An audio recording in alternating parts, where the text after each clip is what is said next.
আৰে আপা ধান কাটাৰ মাজত কিবা কাহিনী কওক আমি শুনো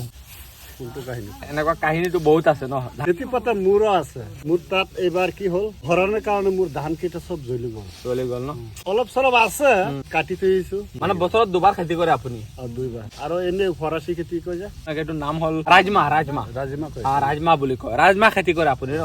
আচ্ছা চাচা চাচা আপুনি খেতিয়ক আপুনি মোক কওকচোন এনে খেতি কৰি জীৱনটো চলিব পাৰি নেকি পাৰাটো পাৰে কি কৰিব এতিয়া চাকৰি বাকৰি নাই লেখা পঢ়া নাই আজি বহুত মানুহ আছে খাব পৰা নাই বহুত মানুহ আছে বেমাৰত ঘৰত ভুগি আছে ইয়াতকৈ আমি ভাল ন বহুত ভাল আছো মই যেতিয়া ঘৰত আছিলো